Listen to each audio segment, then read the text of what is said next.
these young adults are getting out of college. They're $100,000 in debt, and they have no real skills or more. That's right. More, and they don't have any real skills to pay off that debt and understand how debt works. As we go through my journey, I'll tell you, I didn't finish college, right? And the way that journey worked, and thank God I didn't at the time. Imagine both of my parents being school teachers, and I go get this, my first real job was with Pizza Hut as a cook. I'm cooking pizzas. They say to me, hey, you're pretty good at that. You want to be a shift manager.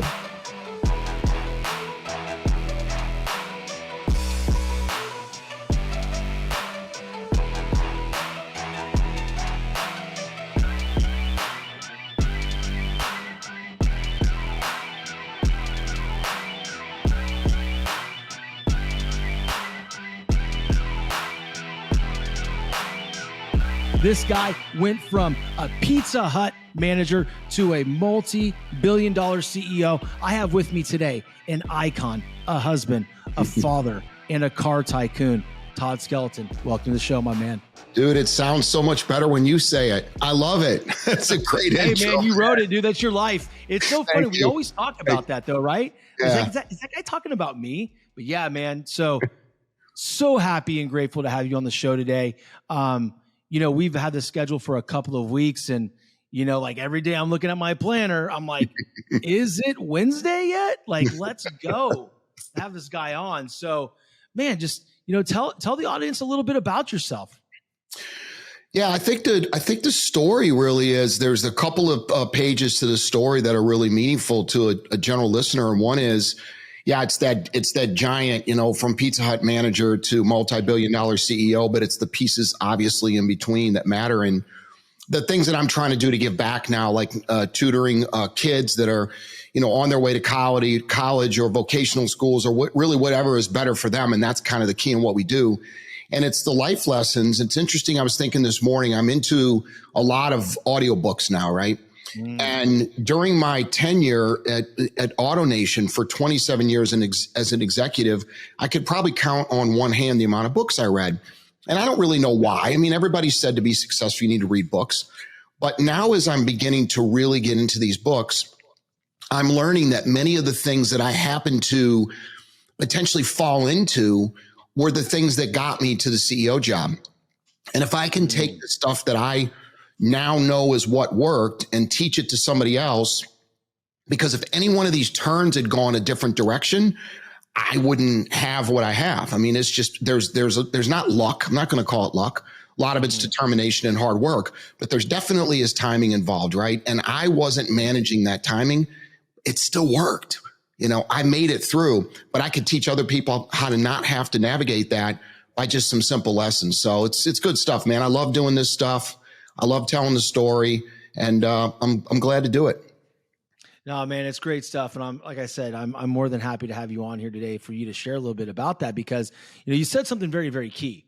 Everybody, the big story, right? The big hook is Pizza Hut manager to billion-dollar CEO, multi-billion-dollar CEO, my bad. But here's the thing. There's so many different things throughout that journey that happens that no one speaks about, right?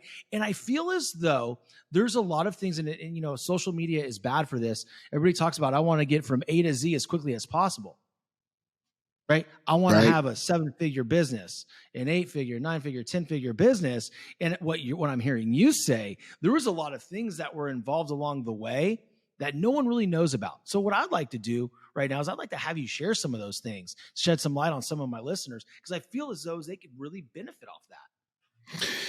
Yeah, and I think what it does, I think what the story should do is take someone who's in let's say a normal position right now and has a desire to do more, but maybe is doubting themselves and saying, well, yes, a Shawn could get to where he got, a Todd, a Grant Cardone, we could talk about multiple people, but everybody starts somewhere. Mine was pretty humble. I mean, I grew up in New Orleans, Louisiana, Metairie to be specific, which is right outside of New Orleans, right? Okay. As a matter of fact, as interesting as it would be, I grew up about 1.5 miles from Elena Cardone, didn't know her at the time. She didn't know me, but we figured this out 6 months or so ago after spending some time together with the Cardones. And very, very, very humble. Both of my parents were school teachers, and we lived a lower middle class life. We didn't necessarily want for anything. We had food, we had all the necessities, but we didn't have anything extra. And my drive was not determined by what my parents did, because they were very happy teaching school. That would, I would lose my mind doing the same thing repetitively day after day after day, right? So it doesn't matter your upbringing.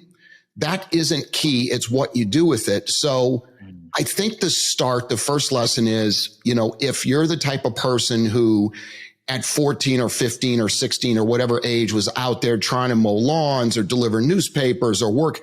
They allowed me to work in a restaurant as a busboy when I was 16 in Louisiana at the time.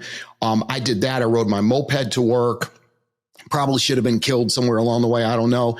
But all these things happened. Worked in a pet shop, got fired from the pet shop because I sold my own aquarium in my own house instead of selling the ladies, Miss Pearson's pet shop aquarium. And, life lessons, things that I think about it and I go, damn, if that woman hadn't have fired me, I would never have been able to put that together. And I'm like, okay, well, that was wrong. I can't do that anymore. I mean, it was working for myself, at the time. I was selling a product. I had my own home. But that's kind of where it starts. And the real one, when I really dig back, is it started when I was 12, 13, 14 years old, and my sister was 7, and I had to babysit her in the summer. And my mom worked because she was the president of the teachers unit at this time. So she worked through the summer. My dad worked even through the summer as school teachers. And I babysat her, and I got 50 cents an hour. So imagine all my friends are out playing baseball, playing basketball, and Todd's got his 7-year-old sister with him, and I'm getting paid 50 cents an hour. And man, I was a laughing stock of the community. And of course, you can only guess now, Shawn, where are all these people that laughed at me? Some of them were living with their parents. Most of them never got out of Louisiana. But that life lesson at that age that my mom did kind of force on me was kind of the beginning, man. That's where it started right there. And then entrepreneurial spirit to want to do more. That's amazing you say that. First of all, I want to acknowledge, you saw my face light up when you said you were from Louisiana. I did. Do you know where I played baseball? No way. Not LSU.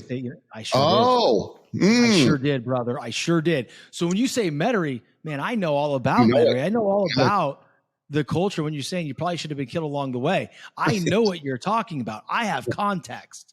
Okay. See, I spent from 01 to 03 in Louisiana, Baton Rouge, man. Oh, my mom lives there now. She's in Baton Rouge now. They follow LSU everywhere. Ladies basketball, man. Unbelievable. Yeah. But that's a separate podcast. But no, so we have some connection there. And it's so funny how small of a world that is, that our boy from across the pond in the UK, David Angel, connected us to do this show. That's right.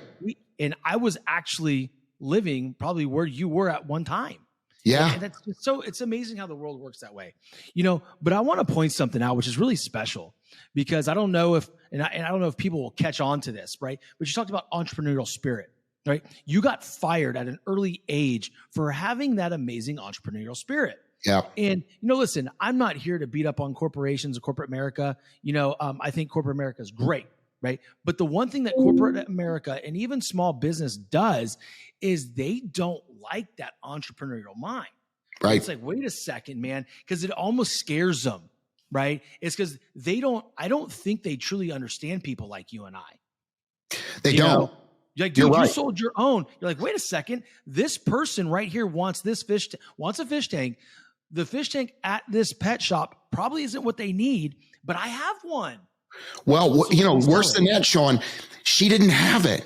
Like I would have I knew right from wrong, and she doesn't have the fish tank in stock. And I'm like, they want a 60-gallon saltwater tank. I happen to have one I need to sell. She doesn't have it. Don't know when she can get one. Hey guys, I have one. And they bought mine. And then they told her, and then she fired me. And she was like my grandmother, right? So she didn't have to fire me. Like literally, she had tears in her eyes. And when I went home, my mom is like, best life lesson you could ever get. Like, congratulations. And I'm like, what? Excuse me? Like, yeah. You needed to be fired, and I applaud her for doing that. Don't do that again. Okay, fair enough. It's so funny, like the mindset of society, isn't it? Like Yep. you put something out there. I don't know if it was today or earlier this week. I engaged on it today. It was the mindset of society and how to be successful. Go to college, go to school, Right. get in a job and stay in a job. And you're like, hey, clown, that's Come not on, man. it. It's Hey, not clown, it. man, that's not it. And it's so funny because, like, you know, and I can't remember who I was talking to about this the other day. Oh, I know. It was a headmaster of a private school here in Fort Myers, Florida, that I'm going to be doing some speaking for. And, you know, talking to their, it's called Leaders of Tomorrow or something. It's a LIFT program, whatever it is. And, you know, we started talking about education, and I'm looking, I handed him my book that I wrote, right, about my journey. I haven't done quite what you've done yet, but I went from completely broke school teacher to making multiple, like high six figures within 6 months in an outside sales career. And I built an amazing corporate sales career out of that. And now I'm helping other people do the same. Right. But like, I'm looking around his office and I'm looking at the certain books he has in there. You know, he's got some Jack Canfield in there. He has some, he has the 4 Agreements in there. He has Emotional Intelligence 2.0. And I'm like, man, I go, Rick, this really fits. My book fits into your office. Yeah. Let me tell you something. I believe in traditional education, but I also believe in teaching the soft skills that is really going to propel people in life to be successful. Right. Yeah, right. So how about this, Shawn? How about we retool the existing infrastructure of what college does, and it makes all the sense in the world. Yeah. I mean, listen, I didn't know what an LLC or an S Corp was, but, you know, or anything when I was in college, you know, it's probably because I was too busy, you know, doing what I did at LSU. I mean, you're living like a rock star big leaguer at that point. You know, you're not focused on school.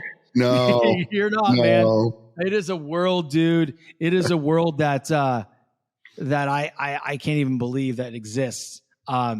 But I agree with you. And I think there needs to be dudes like yourself and even myself, heck, maybe down the road, you and I partner on something like this, because it's something that the educational system truly needs. These young adults are getting out of college. They're $100,000 in debt and they have no real skills or more. That's right. More, you know, and they don't have any real skills to pay off that debt and understand how debt works.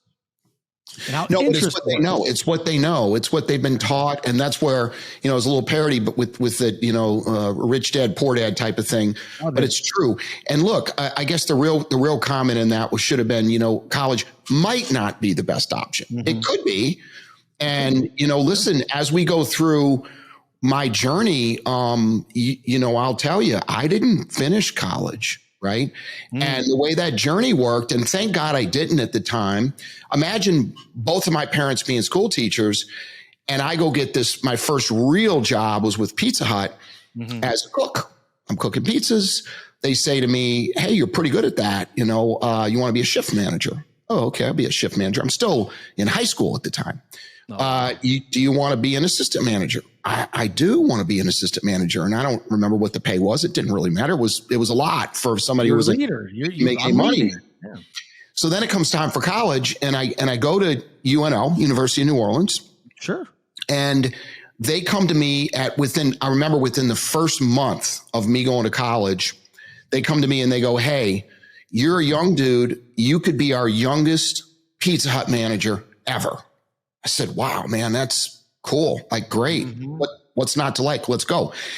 And they said, but you know what? You're going to college. And I said, yeah, great. I'll do that. They're like, we can't have you do both because, you know, 50 hours a week, 55 hours a week is the requirement in the restaurant business. And you can't really do school at the same time. And I had to really think about it for about 5 seconds. Right. I said, I'll take that. Right. Yeah. And then I had to figure out how I was going to tell my parents that I wasn't going to school. Now, they didn't figure it out for about 90 days. And what I ultimately told them was I could not find a parking space. Like, oh my God. You can't find a parking space, right? University of New Orleans. So, you know, a bunch of crying and gnashing of teeth. But I was off to the races as a Pizza Hut manager. And I went through that journey. And I got myself to a position in my early 20s where I was actually multi-unit supervisor. I was an area manager for Pizza Hut. Again, the youngest in the company's history. And I had 17 restaurants that I'm overseeing. And I was, 23, 24 years old, too young to be managing that. And I did that for quite a few years. And here's point number two. And thank God these people jump into your life. I'm on tour with one of the leading guys in PepsiCo, in Pizza Hut. I was like number 3 in the company. We tour all the restaurants. We have a great day.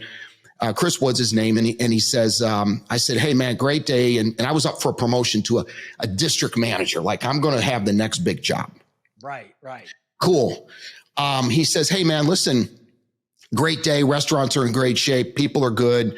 But I just want to throw a little something in your head. I'm not quite sure this job is enough for you. What? And you're like 23, right? You're 23, 24. I was a little bit older at that point because I had been an area manager for quite a few years at that point. So I was in my late 20s. And I'm like, man, all I know is I want the next job, man. I want the district manager job, 55, 60 restaurants. And he says that to me. Well, oddly enough, I was running an Amway organization, which again, another key point, multi-level is not a bad thing. Most people aren't going to make money at it. I didn't. I had a big group, man. I was an emerald in Amway, big money, but I didn't make any money, right? Supposed to be. But I did have life lessons, man, listening to tapes, reading those books at the time on success. And if they can do it, I can do it. Driving home at 2, 3 o'clock in the morning after doing meetings in Orlando from South Florida. And 2 weeks after Chris Wood says this to me in the car, Pizza Hut comes to me, and I think this was kind of where he was going, and said, we don't want you to do that anymore. I said, well, I want to do that. He said, well, we don't want you to do it anymore, so we'll accept your resignation or you can quit doing that. Don't want to do that, don't want to quit. So what are we going to do? Well, ultimately, they end up firing me because I said I'm not going to quit doing the Amway thing. Right. And I was going to go get a lawsuit because, they can't really do that. I didn't do anything wrong. And I got in the car business. And my first month, I made over $6,000, which was double kind of what I was making in that job back in 1993. Right. Yeah. So my lawyer's like, dude, you got nothing. I go, I'm thank God. No lawsuit. I'm going to do this gig. And that started a 27-year career with AutoNation. Right. So my dealer was purchased by this conglomerate, AutoNation, which was started by Wayne Huizinga right after he sold Blockbuster.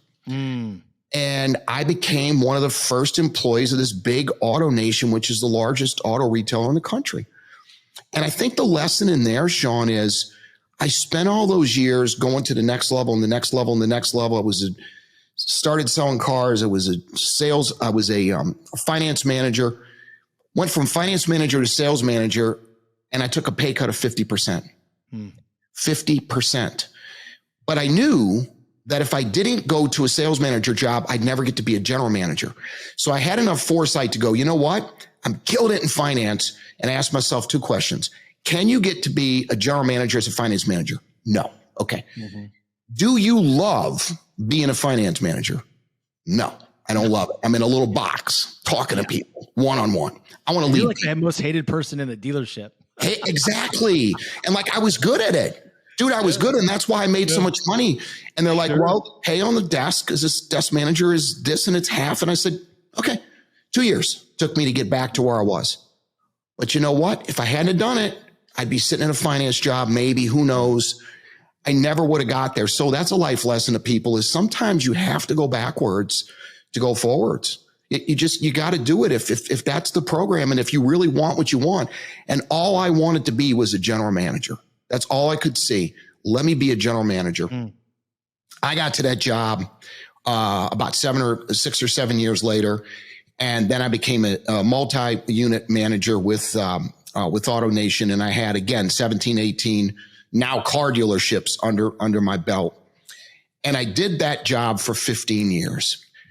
And I got a coach because for 17 years. For 17 years, my boss and I were like this. We didn't like each other.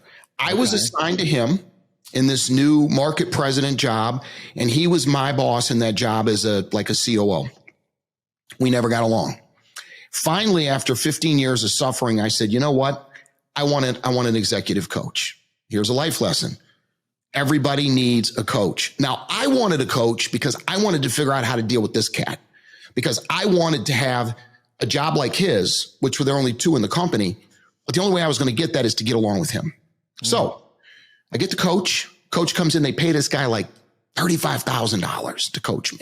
Can I stop you real quick, please? Yeah, man, please. Because this is something like this is how long ago? 5 years ago. 5 years ago, fairly recent. So I have this conversation all the time with people that are coming to me wanting a coach, right? Yep. And you touched on this, so I apologize. Don't lose your train of thought. Oh, please. All right. And guys and girls that are listening, like, listen, you guys are avid listeners of mine. I appreciate you and I love you so much. But when you're going to reach out to somebody who's going to coach you, like an executive coach, like Todd or myself or David Meltzer or whomever it is, it's exactly right. It's going to be an investment. Yep. It is going to, I'm throwing up the air quotes if you are not watching this on video, it's going to cost you money. But what you're failing to understand is whatever you're investing in, you have to look at it as an ROI. If I invest $35,000 into Todd Skelton, how much am I going to make? Right. And oftentimes, and I'm talking to people, and I'll even pitch, I'll tell them about my high ticket program. Ooh, I don't know, man. I don't know. I don't have money for it. That's exactly why you should do it. Because you don't have the money for it. That's right. So sorry. So guys, it's going to be an investment. $35,000 to build a multi-billion-dollar CEO position. Sorry, if you told me that if I pay you $35,000, that I'm going to make $1 billion or I'm going to be a multi-millionaire, I'm like, that's a trade. Heartbeat. It's a huge trade. But remember, I did it, Shawn, because I wanted to be able to get along with my boss. Yeah. Which I knew that if I did that, he was going to support me in my promotion to the next level, which again, I was up for, had interviewed for.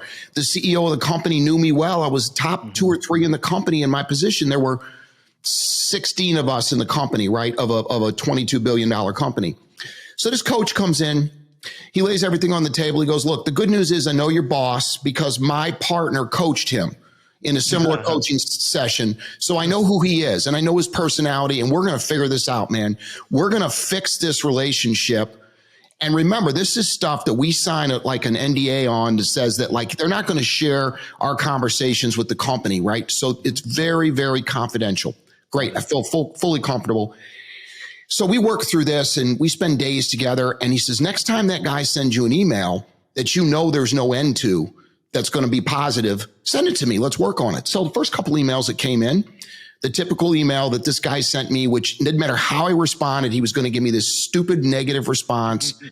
I sent it over to my coach. We worked on it. The first one for an hour and a half, the second one for an hour, crafted the absolute perfect response for him, his personality. We got the same stupid response.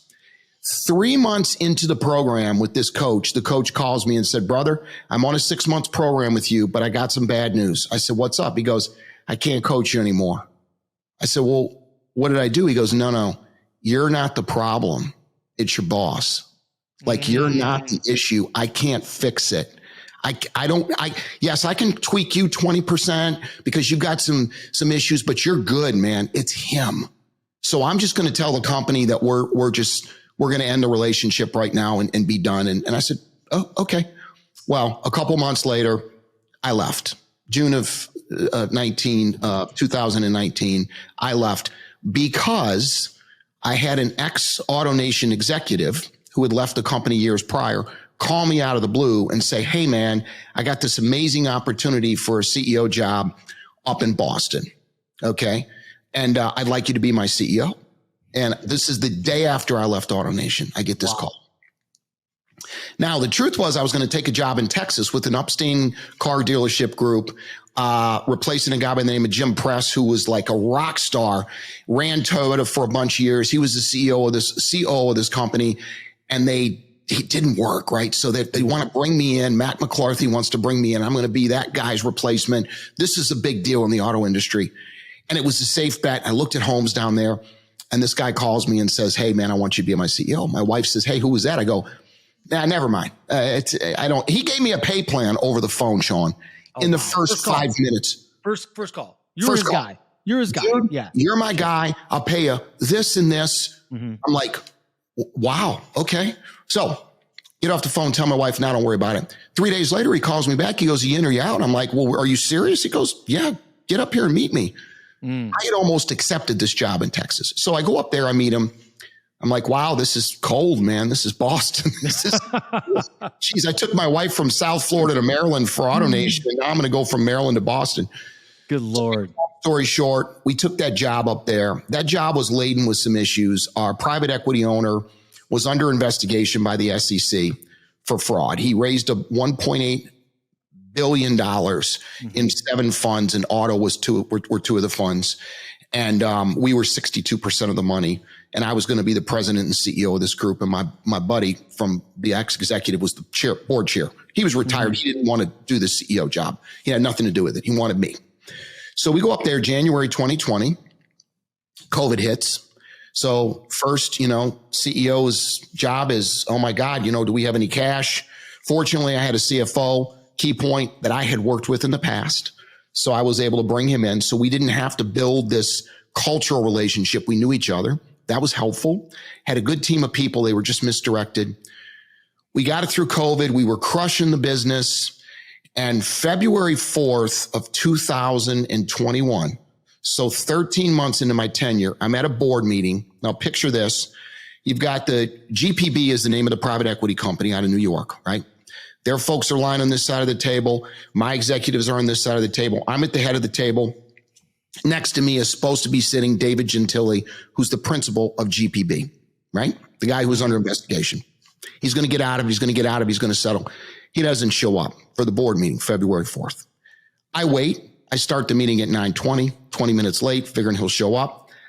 About 11 o'clock, I'm in the middle of my run, just killing it because the numbers are so good. Really, everybody's excited, and my phone's blowing up. So I finally pick up the phone. I exit the room. I give the meeting over to my CFO. David Gentile's been criminally indicted by the SEC. He turned himself in Boston. He flew in the night before with the team and had dinner with them from New York. They had dinner in Boston. That morning, he never made it to my board meeting because he was going to jail. Wow. So the manufacturers in the auto space aren't terribly excited about criminals running companies, right? Sure. Where the money is, obviously. So we had to put it all together. We had to keep everybody together. And we were able to keep this thing together. We ultimately end up selling the company to Group 1, which is like the 4th largest auto retailer in the country. And we started the company. It was worth $250 million in January 2020. $250 million. We sold it for $1 billion 23 months later. 4X. Not that the 4X was not impressive enough, but what was so impressive was that we did it under the SEC scandal. And we also won Boston Globe's Best Places to Work in the same month we sold the company. So our employees, through the scandal, were happy. And the reason we're happy is because we were transparent and we communicated. The first thing I did when I got to Boston, this is a lesson for business. I said, I don't know what I'm doing. I'm a brand new CEO, but I need to go to every one of these 56 dealerships and I need to talk to these people and I got to see what's going on. And I went out and I lured them into asking me questions, and we gave them Dunkin' Donut cards if they asked questions. We did everything we needed to do. Right. And they didn't believe me, but we fixed the things they said that were broken. So the next time we went back 3 months later to do another town hall meeting, they liked me a little better. And the next time I went back, they liked me a little better. And before you know it, a year's down the road, they believe me. So when the company is blowing up, they believe whatever I say. And what I said was, folks, bad news. We're going to have to sell the company. Good news, no Joe Schmo across the street car dealership can afford this business. It's going to be a big, reputable player. You're going to have a great program. You're going to be good. And nobody quit, Shawn. We lost 0 general managers in that transition. That's amazing. I mean, 0. that is such an amazing story. The thing that really sticks out to me, just about you in general, and why, like, I love you already. Like, you're like one of my favorite people now, is the fact that when you're going through your career and going through all of these things, even through the SEC scandal, You are staying true to yourself. You're being very humble. You're hungry for everything. Right. You want to accomplish so much. But the thing that is so admirable about you is that you are so hyper-focused on, okay, what's next? Right. You don't think in terms of, now again, you do have dreams. I'm not saying that. You always want to reach for the next stratosphere. But you don't let that drive you every single day. And having the focus on just what's next, what's in front of you, what's now, has built this brand for you in this recipe for success that not a lot of others achieve, because what they'll do is, after the first failed CEO job, they'll tell themselves a story that this wasn't meant to be. They're not supposed to do this. What you did is you dug your heels in, right? And you operated out of the space here, right, in your heart. And that story about when you got on when you had your first town hall meeting, just admitting, I don't know what I'm doing. I am a brand new CEO. I need to visit all these car dealerships and find out what's going on. Like, man, that's somebody I can get behind as an employee of any type of automotive, like any dealership, whatever. Just someone coming in here that is the CEO of the company and saying, like, hey, I don't have all the answers. Do you see other CEOs in your position doing that same thing? Yeah, I do. I mean, I have a high level of respect for the majority. There's 6 big public auto dealers groups, just 6, nobody else. There was a 7th. They came in, they were late to the game, and they went out. Okay, recently. So I have a high level of respect for 5 out of the 6. One, I just don't like the management style, but I think part of it is, and I interviewed, oddly enough, they interviewed me, I interviewed them during the sale process of this company. Because when you have a company that has this kind of valuation, all of the 6 companies wanted to buy us. They're there. So I had one-on-one and many one-on-one discussions with the top leadership of these businesses. So I knew most of them anyway. Mm-hmm. And I think the key is, going back to those town hall meetings, the one thing we left them with was, they gave us a short list of issues. And if there was an issue they gave me that made no sense, like, well, we got 2 buildings, Todd, and we want to join them together. Well, okay, we're not going to do that right now. Okay. Cause it doesn't make any sense. What else do you have? Oh, IT sucks. Okay. I could fix that. We got potholes that need to be done. I could fix that. And I told the team the minute we left, I go, within 48 hours, preferably 24, fix something that we said we were going to do. Yeah. And when we did that, that built the trust, right? So just going in and getting questions answered doesn't fix it unless you follow up. And I think that the folks that I know in the other public companies, the other big CEOs, do similar things, right? They convinced me that if they bought my company, they saw how well we took care of our people, that those folks would remain in the same set of loyalty that they have. And fortunately, the folks that bought Prime, they're very happy. Now, there's some that left. When you have a cultural change, people are going to leave. But ultimately, yes. And I think that's what a lot of the CEOs do. And one of the things that I'm going to do when I finish scaling this other business and we exit out of it is, I'm going to do speaking on attracting the best people, right? Attracting the best people. Because if I'm an expert at something, that lesson taught me, we had really low turnover. We had a lot of engagement. We did engagement surveys. We did a lot in 23 months, but it was all about them. I improved their benefits, improved their 401k. We had to do those things. We paid them during COVID when nobody else was really paying. We paid them. My CFO went nuts. He's like, Todd, we can't do it. I said, Wes, we can't not do it. We got to do it, brother. I said, this is uncharted territory. But Shawn, here's what's interesting. I knew most of everything that I had to do as a CEO probably 10 years earlier. So the mistake I made was hanging around with that clown at AutoNation for 17 years. And that's something that I try to teach people is, when you know you're in the wrong place, just get out, right? Be smart about it. Go find something else first. Don't just quit. But I stayed too long. Now, it worked out fine. Yeah, but here I am at 57, and I could have done this when I was 50. I had the same skill set, but I was sitting around trying to please a boss who was unpleasable. And when I tell you, my wife will explain all the time how miserable I was. I didn't even know I was miserable. I spent most of my days trying to keep this guy happy. Ridiculous. So don't do that. And again, man, and I'm going to challenge you here on something, right? I'm going to challenge your perspective. I don't think you stayed in too long. I think you stayed in exactly how long God intended you to stay in there. Because here's the thing, man. Now you can be someone's survival guide, their compass that's going through it. It happened the way it was supposed to happen. Yeah. That was your journey, man. And I'm going to tell you though, a lot of weaker people would have exited sooner. And all that growth that you went through, all the even skills of working with negative people that you went through that you can teach someone else that's going to come to you for mentorship. Like, dude, that's everything. A lot of times I look at things going on in my life. I'm like, man, like what is going on right now? Like, why am I dealing with this? And then I have to sit there and shift and say, okay, this is happening for me, not to me. This is my plan. Like God had this plan for me before I was even born. This is my journey. Who am I to ask that question? Just go through it, man. Just go through it and see where you come out.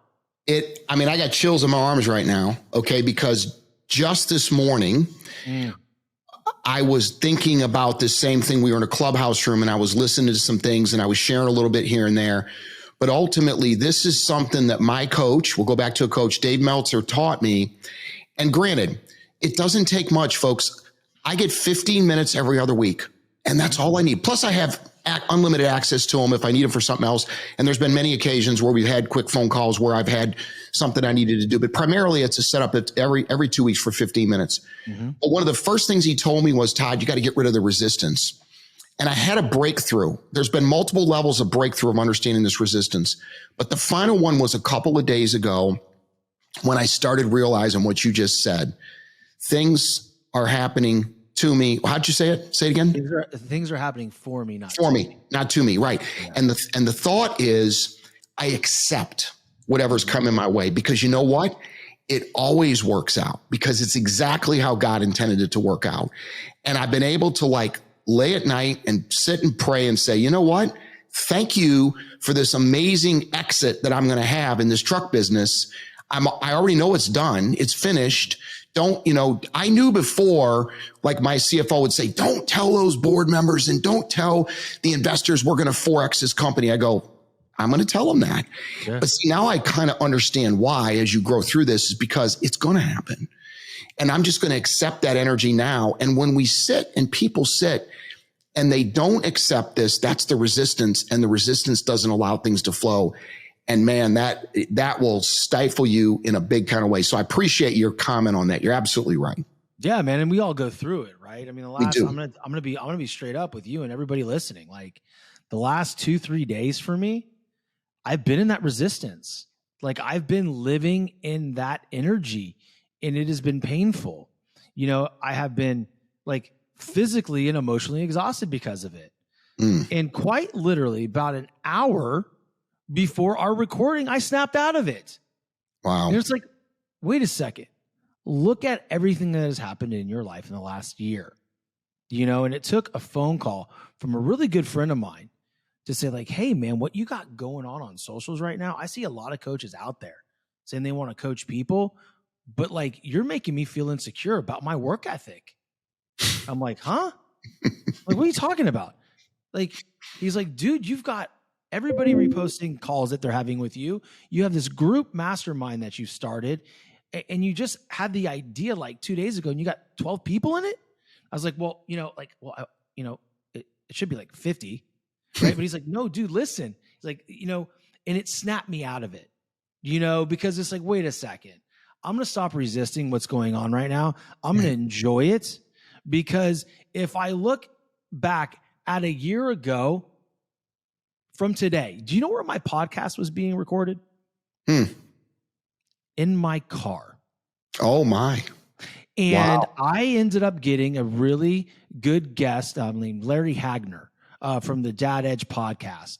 And then I had DJ from Real AF, Andy Frisella's co-host, scheduled to come on the very next week. And I'm like, I got to level up a little bit, right? So I found a post-production guy. and we bought some rights to music. And then he's like, hey, you need a 4K camera, you know, a little webcam. You need a microphone. We did all that. Had no sign. Now we have a sign.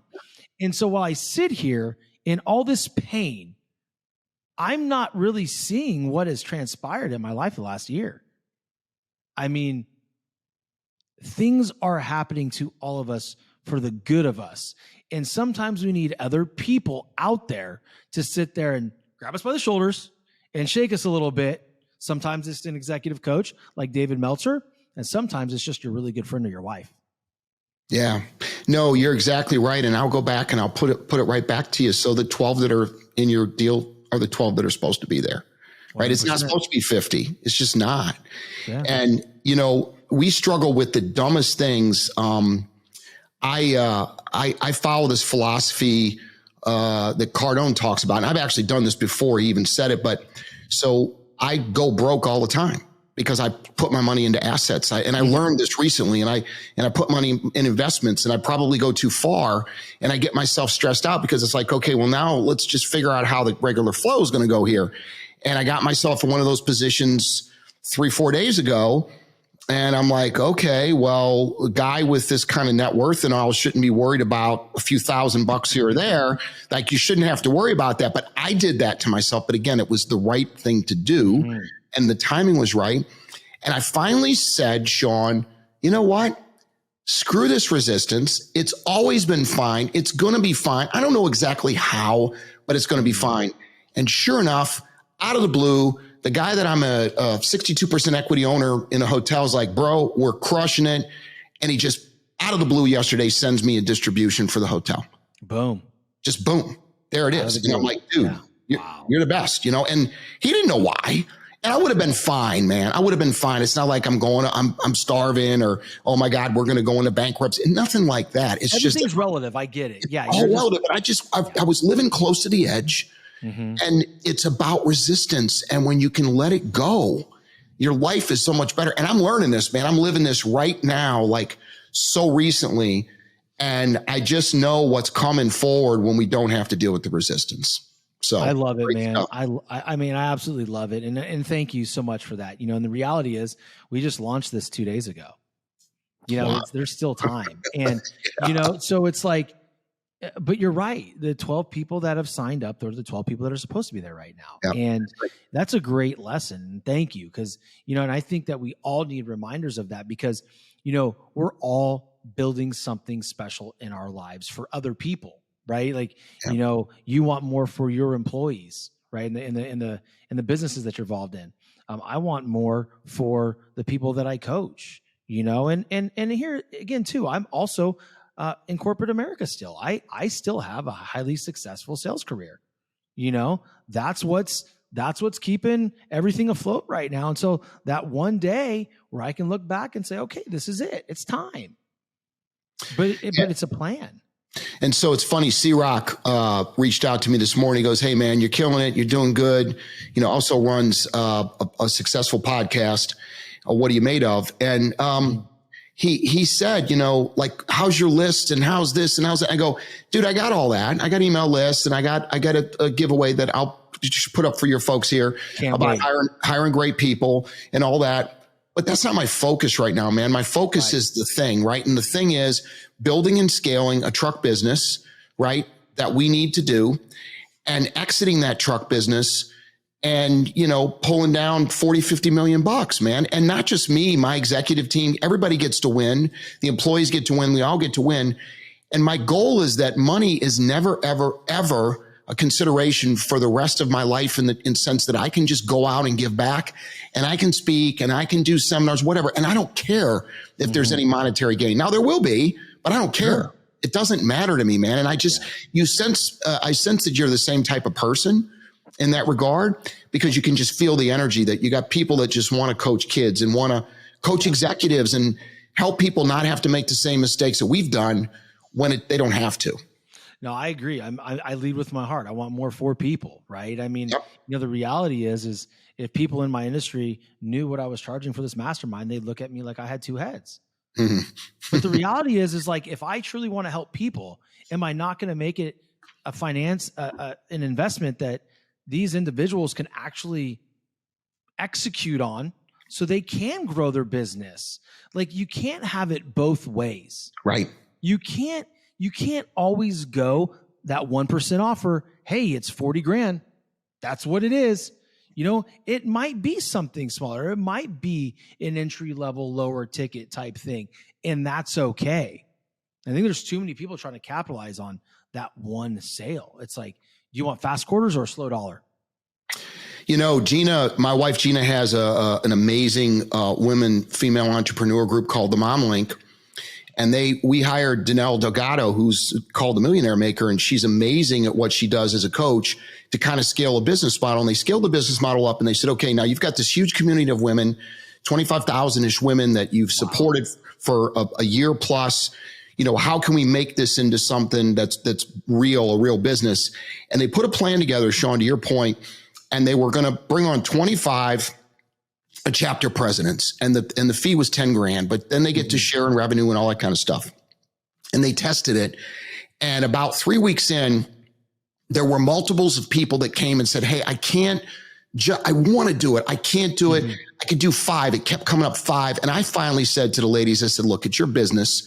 I'm an investor in your business. I hired the coach for you. And my suggestion is cut it in half. If 5's the number, be more inclusive. And to be honest, Danelle was kind of pissed. She's like, well, Todd, why would we do that so soon? I go, Danelle, it's the right thing to do because that's the price point that this group of folks can afford. Yeah. And they did that, and Shawn, wildly successful. It's not always about the short-term money, man. You got to read the room, right? The room was 5 grand. And now testing, that's called testing. Yes. Like, right. You went through testing at 10 grand. It got a lot of interest, but not a lot of execution because the demographic was 5 grand. Yeah. It was 5 grand. Cool. And that's fine. And maybe the next group is 10 grand because there's success in it now and a different level of people want to come in. But it whatever, whatever. But it's fantastic, man. Well, look, man, I know we're getting close to to time here, and I want to land the plane. I have a couple more questions for you. Sure. But first, I want to allow you to share what you said that you were able to share with the audience. Yeah. So what I did is I took and I put an 11-step process together for hiring the absolute best people. It's free. Trust me, I'm not coming at you with offers. This is literally a gift back, and it's at free.Todd R. Skelton. Don't forget the R, ToddRSkelton.com.